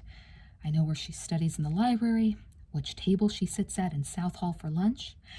I know it sounds crazy, Rachel. I hardly know her, but there's something about her. That day at the beach, when I saved her life, Ned's eyes grew hazy, remembering. It was like we looked right into each other's soul. I saw right then and there what kind of person she was. She's not a fake, like Rainbow. She's for real. Rachel bit into one of the giant homemade cookies for which the coffee house was famous. This is far out. Is she giving you any encouragement? Ned shrugged. She's always friendly, always sweet, but she's also always in a hurry. We usually talk for about 2 minutes and then she has to rush off somewhere. Usually to meet Hank, he added glumly. Well, I've only spoken to Alice once, at a Women for Peace meeting, but she seemed very nice. Too nice for Hank.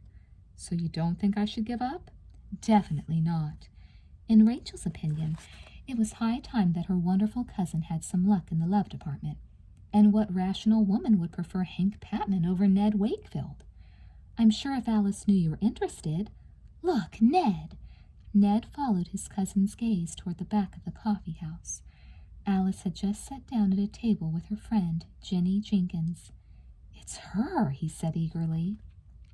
Alice had spotted him as well. Ned lifted his hand in a wave. Alice waved back. She's going to the counter for some coffee, observed Rachel. Here's your chance to tell her how you feel. Ask her out. What have you got to lose? Ned took a deep breath and pushed back his chair. You're right. He stood up and made his way to the back of the coffee house. Rachel sipped her coffee. As she hummed along to the music, she resisted the urge to turn around and see how the conversation was going between Ned and Alice. She took another bite of her cookie. He'd been gone for a few minutes. That was a good sign. But when Ned returned to the table, it took only one glance for Rachel to see that things had not gone as he'd hoped. Did you ask her for a date? Rachel asked. In a roundabout way, Ned said, slumping in his chair. And she said no, Rachel surmised. Disappointed on her cousin's behalf. I guess she really is going steady with Hank. There's no other reason she'd turn down a guy like you. But hey, she made an effort to cheer Ned up. Maybe things won't last between those two. One of these days, she's sure to figure out that he's a complete jerk, just playing the activist hero for a while, and that all the money in the world can't make up for the fact that he's... They're not going to break up, Ned interrupted her. They're engaged, Rachel. They're getting married. Getting married? Rachel was so shocked she dropped her cookie into her coffee.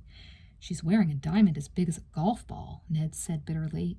I guess there's nothing Patman money can't buy. No, it can't be like that between them, said Rachel. She must really love him.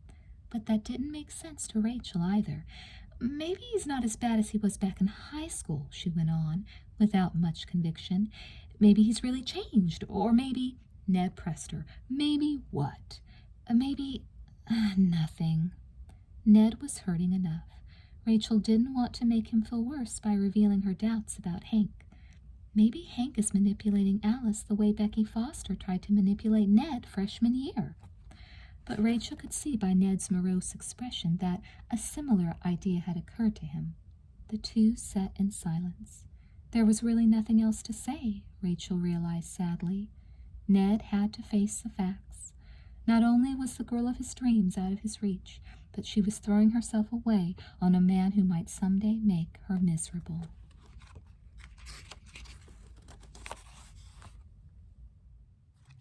Chapter 34. I remember when I was young, I used to play tennis with my father, Robert Wakefield recalled. Sometimes for a change of pace, we'd go for a run in Central Park or shoot a few baskets. I guess after a day of bending his brain as a journalist and scholar, Dad needed to let off some steam.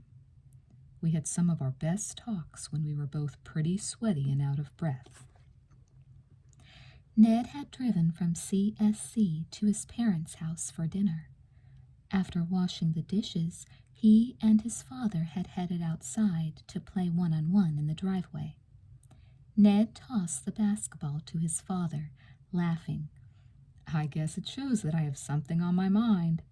"It shows," Robert confirmed with a grin. He pushed the graying hair back from his forehead, then took a shot. Ned caught the rebound. Dribbling the ball, he considered how best to express his thoughts. It was hard because they were fuzzy. "It's not any one thing that's bugging me," he began. "I just don't feel the way I expected to feel a week before I graduate from college." "How did you expect to feel?" "On top of the world?" Ned went in for a layup. "I was always so excited about the future, you know? So certain that the world couldn't wait for me to get out there and solve all its problems." "The idealism of youth. It's a wonderful thing," his father said, laughing. "Well, I don't feel it anymore. I used to think I knew what I wanted to do with my life. I believed in my goals. But now—" Robert mopped his forehead with a towel. Then he waved the towel at the redwood picnic table in the side yard. "Let's sit down." They took seats facing each other. "Ned, you know your mom and I have always been supportive of your ambition to be a lawyer. We've put money aside for you so that nothing should stand in your way. But if you don't want to go to law school next fall, or ever, that's okay with us too. We're behind you, whatever you decide." "I knew you would be, Dad." "Thanks. I'm not ruling law school out altogether yet. I guess I just need to figure some things out first." Ned raked his fingers through his shaggy brown hair. "I need to find a way to get rid of this lost feeling. I don't know when it started. Maybe it has something to do with how shaken up our country's been lately. I know a lot of kids feel like they don't know where to go next." "This crazy decade has unsettled everybody, even old folks like your mom and me," Robert assured his son. "But I get the impression there's more to it for you than just that." Ned nodded. "There is. There was a girl." He gave his father a brief account of his friendship with Alice Robertson. "When I saw her and talked to her, everything made sense somehow. Just looking at her, I felt like the ground was a little more solid under my feet. I could see a little more clearly." He laughed. "I bet you think I'm a nut, huh? Falling like that for a girl I hardly know." "I was as much of a nut about your mother," his father confessed. "I decided I wanted to marry her before I even laid eyes on her." "That's because you and Mom were made for each other. But Alice and Patman—" Ned frowned. "When I heard she was going to marry him, everything stopped making sense. It was like all the pieces of the puzzle I'd started putting together were scattered all over the floor again. I don't know, Dad. I don't know what to do next," he exclaimed in frustration. "No one ever said growing up was easy, son. And it certainly hasn't been easy for us Wakefields. There have been plenty of broken hearts in this family." "Really?" Ned was curious. "Take my father," Robert said. "He was devoted to my mother while she was alive, and since her death he's remained faithful to her memory. He never remarried. But there was another girl before he met her, the sister of a college roommate, I believe. I don't know all the details, but I do know that she disappointed him so deeply that he dropped out of school and took off for the West Coast on some kind of crazy journey of self-discovery." Wow. Ned couldn't imagine his grandfather, a tweedy college professor type, doing anything so cool. "Now that I think of it, there's sort of a pattern," his father continued. "Wakefields have always done a lot of journeying. We've really zigzagged across this country. Of course, it all started with Theodore Wakefield, my great-grandfather. Wasn't he the one who came over from England?" "That's right. He gave up a family fortune and title in order to gain his independence.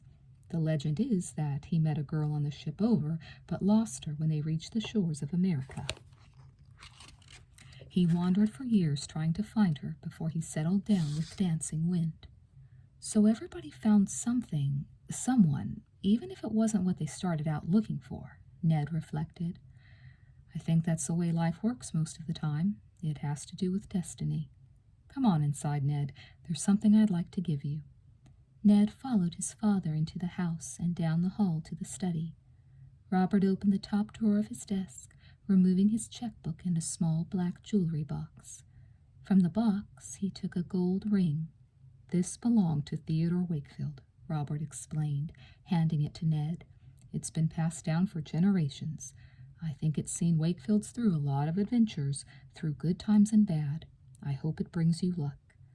While Ned examined the family crest engraved on the ring, his father wrote out a check and handed it to Ned. Ned whistled when he saw the amount. This is a lot of money, Dad. I can't take this from you. It's a graduation gift from your mother and me, his father insisted. You can use it for law school tuition, or you can spend it on travel, whatever you want. Ned slipped the ring on his finger. Thanks, Dad, he said. He felt a lot better knowing that he wasn't the only Wakefield to experience doubts and disappointments.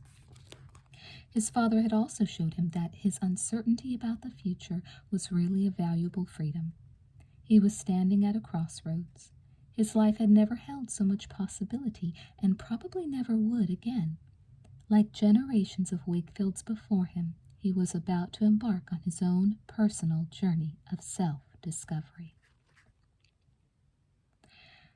Ned crossed his bedroom on the top floor of the rambling White House he'd shared for 2 years with a few other CSC students.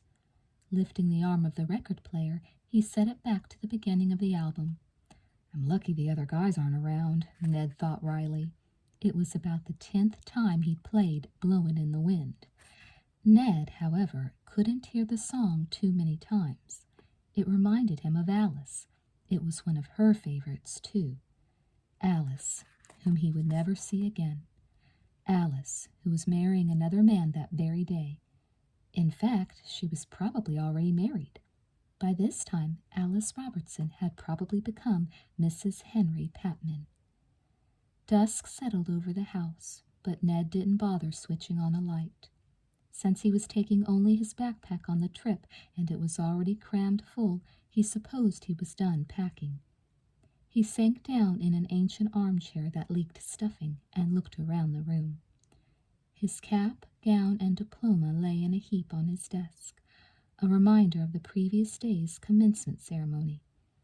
On the bed was a pile of things he still had to stuff in his backpack.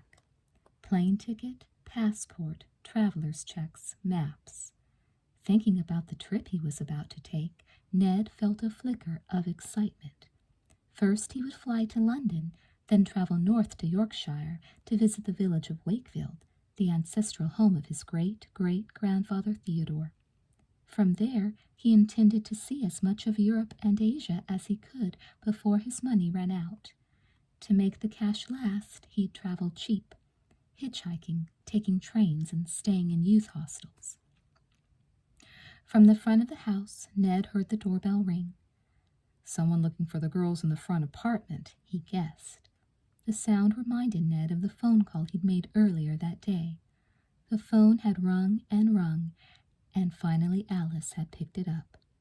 He was probably the last person she wanted to hear from on her wedding day, but he had to tell her one last time that he would never forget her, that he would always be there if she needed him. And something in her gentle voice as she said goodbye had told him that she believed his vow and appreciated it. His elbows propped on his knees, Ned dropped his head in his hands. Stop thinking about her, he commanded himself. It's not going to get you anywhere.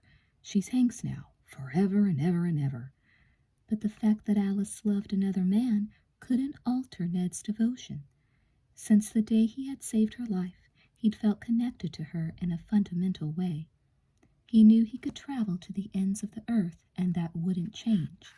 Alice Robertson was a part of his heart. It took a moment for the voice to penetrate through the music to his consciousness. Someone was calling his name from the yard. He ran to the window. A figure stood on the lawn below, a girl in a long white wedding dress, her feet bare, her loose blonde hair shimmering in the moonlight.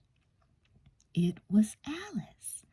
Alice, dressed as a bride, but she wasn't standing at the altar with Hank.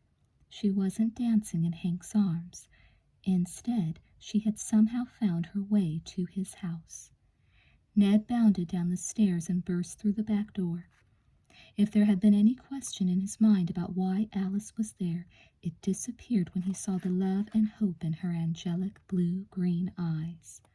In 3 strides he was at her side, sweeping her up in his arms. Through the thin cotton of his t-shirt, he could feel her heart beating fast against his. And when she lifted a hand to touch his face, he saw that she was no longer wearing Hank's ring. Ned's joy was too intense for words.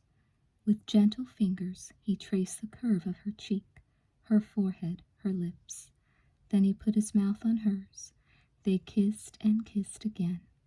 Finally, they fell into the grass, dizzy and laughing from the intensity of their feelings. "No shoes," Ned observed, reaching to tickle Alice's foot. "I left them behind when I left Hank," Alice explained. "And you came here." The thought of it filled Ned with awe and love and gratitude. "You said you'd be there if I ever needed you, and I did, and you were." Ned pulled her close for another kiss. "I want you to need me for the rest of your life, Alice Robertson. I know I'll never stop needing you." Chapter 35. A few years later, Sweet Valley. Ned stood with his broad shoulders held stiffly and his hands clasped in front of him. He resisted the urge to adjust the knot in his tie or run a hand over his hair. He hadn't been this nervous since the first time he had gotten up the nerve to ask Alice for a date. On that occasion, her answer had been no, but today it would be different. He looked out at the rows of faces, also eagerly waiting for the bride to appear. All the people he and Alice most loved in the world were seated in the Robertsons' backyard. The processional began. First came the bridesmaids, dressed in cornflower blue with daisies woven in their hair. Alice's best friend, Jenny Jenkins, walked down the grassy aisle, followed by Rachel. Then came Alice's sisters, Laura and Nancy. The bridesmaids took up their positions opposite the groomsmen, Ned's friends from college and law school. A hush fell over the gathering. Ned's heart pounded as he heard the chords of the wedding march. A moment later, Alice appeared on the arm of her father, Charles. There was a collective sigh of appreciation at the sight of the bride. Her long white dress was simple. Instead of a veil, she wore a wreath of white flowers on her hair, and for a bouquet she carried an armful of lilies of the valley. The simplicity was an ideal foil for her perfect beauty. She had never looked more exquisite. Ned's eyes misted as Alice walked slowly down the aisle toward him. On her smiling face, he saw his own emotions mirrored. Alice was as profoundly happy as he. She reached the first row of chairs. She kissed her father on the cheek and then released his arm in order to take the hand Ned extended to her. Side by side, they faced the judge, an old family friend of Alice's father. As the judge spoke, reflecting on the meaning of marriage, Ned and Alice looked at each other out of the corners of their eyes. He squeezed her hand. She returned the pressure. Finally, the moment came.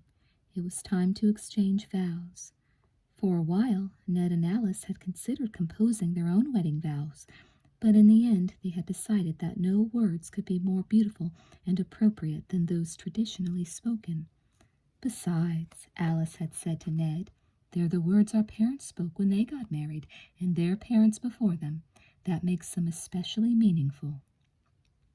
Alice and Ned turned to face each other. Ned took both her hands in his. "Do you, Alice Robertson, take Edward Wakefield to be your husband, to love and to cherish till death do you part?" the judge asked. Alice's blue-green eyes shone with love. "I do," she said softly. "And Ned, do you take Alice to be your wife, to love and to cherish till death do you part?" "I do," he said in a firm voice.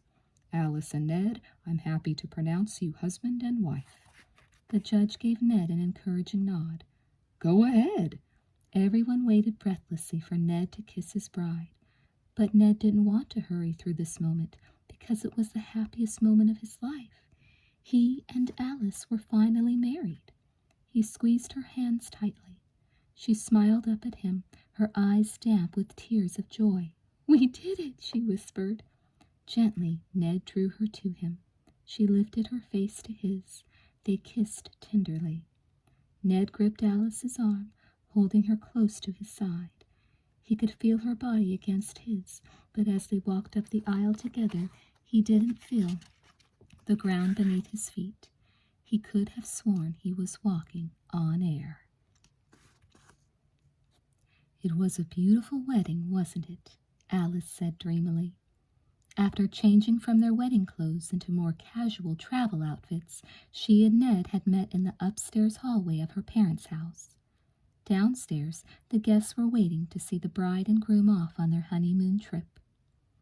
Putting down his suitcase, Ned wrapped his arms around his new wife. "It was," he agreed. Suddenly, he remembered something. Not too many years before, Alice had nearly gone through with another wedding to another man. "Alice, have you ever regretted—" Alice looked up at Ned. "Not for a single minute," she said, her voice soft but sure. "I started on a brand new path when I turned my back on Hank Patman, and it led me straight to you." She stood on tiptoe so their lips could meet in a light kiss. "Come on, let's head down. They're not going to leave, no matter how long we hide out up here. We're still going to get nailed with rice." Alice took Ned's hand. She rubbed her thumb across the backs of his fingers, then lifted up the hand to inspect it. "What's this ring?" she asked curiously. On Ned's left hand was his new gold wedding band, but on his right, the one Alice was examining, he wore an old family ring. "My father gave it to me a few years ago. It's been passed down since the days of Theodore Wakefield, my great-great-grandfather from England. That's the Wakefield family crest. Today seemed like an appropriate day to wear it. It's beautiful and unusual." Alice peered at the intricate design. "Actually, now that I think about it, it looks a lot like—" She bent to unzip the smaller of her two travel cases. "Like what?" "This." Alice handed something to Ned. It was a delicate, life-sized rose carved from some kind of smooth white wood. Ned had to admit that, with its tight cluster of petals, it did resemble a larger version of the rose on his ring. "This wooden rose has been handed down from generation to generation in my family," Alice told Ned. "According to my mom, it belonged first to my great-great-grandmother, Alice Larson. A man she met on the boat from Europe gave it to her as a token of his love." Ned shook his head. "This rose is almost an exact copy of the one on my ring. What a coincidence!" "Maybe it's not a coincidence," Alice speculated. "Maybe—" At that moment, Alice's younger sister, Laura, appeared at the top of the stairs. "You guys had better hurry up. You're going to miss your flight." Ned put an arm around Alice's slim waist. Together, they walked down the stairs and outside to the waiting car decorated with streamers and just married banners. As they were showered with handfuls of rice and good luck wishes, Ned turned to Alice. "Are you ready?" She smiled up at him and nodded.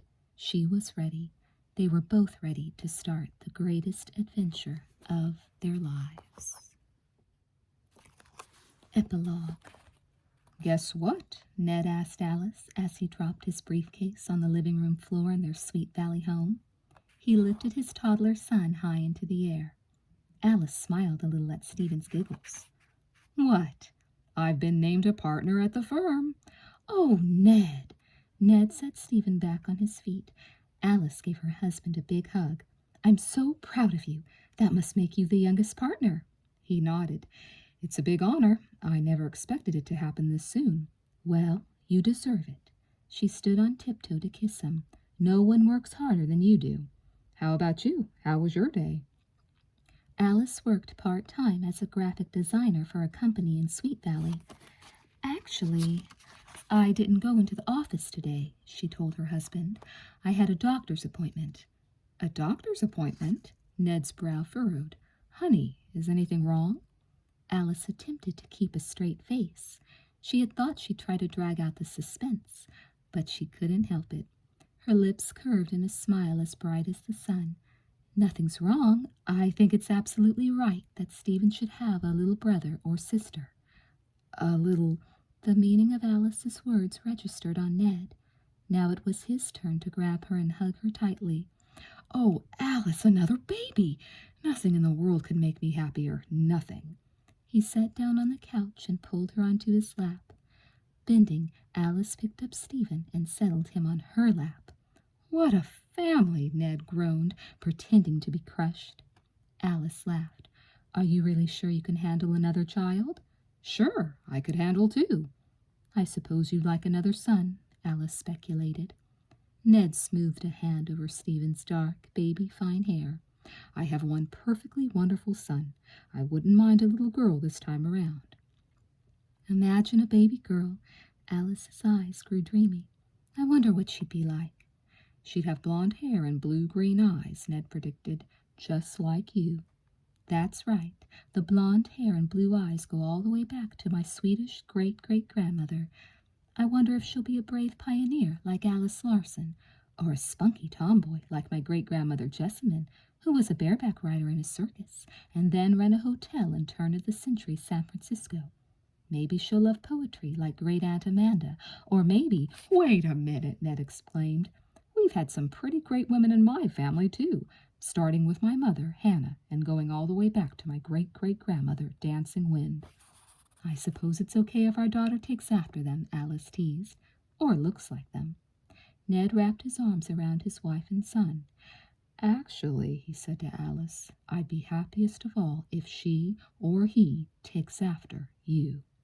Alice nuzzled her husband's nose with her own. "I guess we'll just have to wait and see." She knew that, boy or girl, this new baby would make their little family complete. The future looked golden for the Wakefields of Sweet Valley.